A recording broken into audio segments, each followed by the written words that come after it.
आज या ठिकाणी आहे ना 264 हरकतींचा जो विषय होता, परंतु प्रत्यक्षात ते सिद्ध झालं की 3642 हरकती आहेत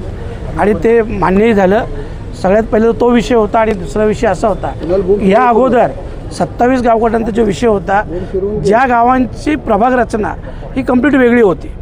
परंतु यावेळेस ओव्हरलॅपिंग झाल्यामुळं बऱ्याच गावं किंवा बराच मूळ जी महानगरपालिका होती त्यांची देखील काही भाग हा त्या 27 गावगटात समाविष्ट केलेला आहे। तर भविष्यात हा विषय सुप्रीम कोर्टात पेंडिंग आहे आणि जर सुप्रीम कोर्टातून तसा निर्णय लागला तर भविष्यात तो प्रॉब्लेमॅटिक विषय होईल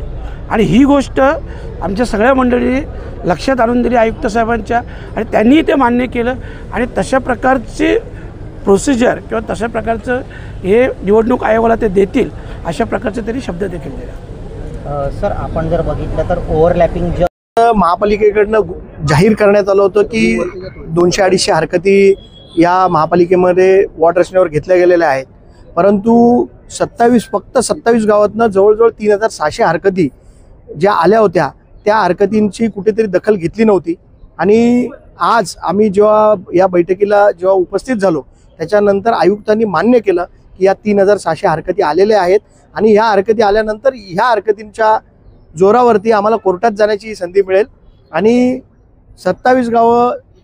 सर्वपक्षीय संघर्ष समितीचा एकच मुद्दा आहे की आम्हाला या महापालिकेत राहायचं नाही। 27 गावं या महापालिकेतनं बाहेर काढा आणि वॉर्ड रचना देखील 27 गावांच्या या गावं वगळूनच करा। तशी वॉर्ड रचना केली नाही तर याचे परिणाम महापालिकेच्या अधिकाऱ्यांना व इथल्या राजकारण्यांना भोगावे लागतील।